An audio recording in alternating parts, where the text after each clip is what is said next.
CID bureau में कुछ ज्यादा ही टेंशन थी। कोई फाइल नहीं, कोई कॉल नहीं, बस नेशनल सिक्योरिटी से एक सीक्रेट ऑन ऑर्डर आया था।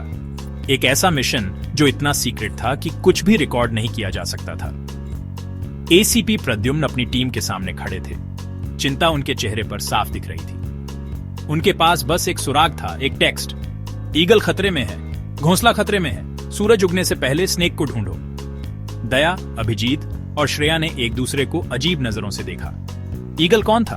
घोंसला क्या था? और स्नेक? मिशन शुरू हो चुका था, किसी धमाके से नहीं, बल्कि एक ऐसी खामोशी के साथ जो पहले के किसी भी केस से ज्यादा भारी थी। अगर वे फेल होते तो कोई नहीं जानता, अगर वे कामयाब होते तो उनकी जीत एक राज ही रहती। टीम ने मैसेज को समझने की कोशिश की। ईगल जरूर कोई कोडनेम होगा, शायद कोई इंसान या कोई सिस्टम। अभिजीत ने एवियन कोडनेम के लिए इंटेलिजेंस चैट खंगाली।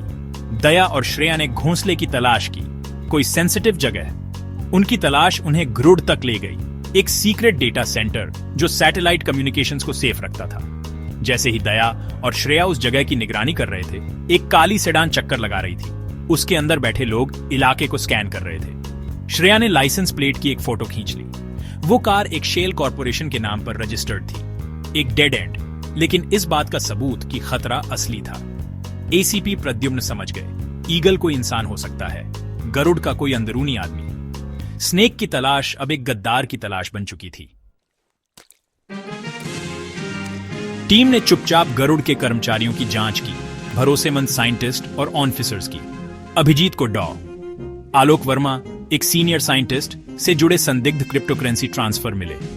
दया और श्रेया ने वर्मा का पीछा किया और एक भीड़ भाड़ वाले बाजार में एक सीक्रेट एक्सचेंज देखा। श्रेया ने कांटेक्ट की एक अधूरी फोटो ली। जब अभिजीत ने और गहराई से जांच की तो उसके सिस्टम पर एक साइबर अटैक हुआ। स्नेक की तरफ से एक वार्निंग, हम तुम्हें देख रहे हैं। दुश्मन अनऑर्गेनाइज्ड था, टेक्नोलॉजिकली एडवांस्ड था और हमेशा एक कदम आगे रहता था। एसीपी प्रद्युम्न ने टीम को इकट्ठा किया। डॉ वर्मा एक सस्पेक्ट थे, लेकिन ऑपरेशन उनके लिए अकेले बहुत सोफिस्टिकेटेड लग रहा था। क्या वर्मा ही स्नेक था या बस एक मोहरा? सूरज उगने के साथ ही धोखे का जाल और कसता गया। टीम ने एक जाल बिछाया। श्रेया एक इंटरमीडिएरी बनकर एक पब्लिक लाइब्रेरी में डॉ वर्मा से मिली। उसने कोड में बात की। वर्मा का कॉन्फिडेंस टूट गया। वो डरा हुआ था, मास्टरमाइंड नहीं। अचानक अफरा तफरी मच गई। एक फायर अलार्म, एक नकाबपोश आदमी वर्मा पर झपटा। दया ने हमलावर को रोका। एक छोटी बेरहम लड़ाई के बाद हमलावर को काबू कर लिया गया। दोनों आदमियों को कस्टडी में लेने के बाद वर्मा ने कबूल किया। उसके परिवार को धमकी दी गई थी। उसे गरुड़ के सिस्टम में एक बैकडोर बनाने के लिए मजबूर किया गया था। स्नेक का प्लान सूरज उगने पर डिफेंस कम्युनिकेशंस को डिसेबल करना था। आखिरी सुराग वर्मा को डॉक्स के पास एक छोड़े हुए वेयरहाउस से कोड अपलोड करना था। टीम समय के खिलाफ दौड़ रही थी। देश की सिक्योरिटी एक धागे पर लटकी हुई थी। सूरज उगने में बस कुछ ही घंटे बचे थे। वेयरहाउस एक दिखावा था, खाली सिवाय उन कंप्यूटर्स के जो रिमोट अटैक चला रहे थे।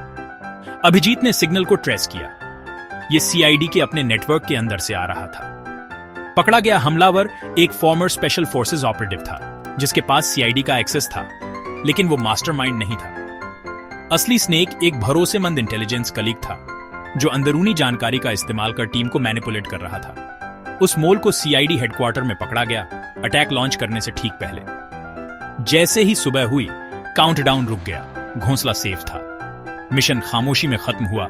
उनकी जीत को किसी ने पहचाना नहीं, लेकिन वो पूरी थी। उन्होंने सबसे बड़े धोखे का सामना किया था और बिना टूटे बाहर निकले थे।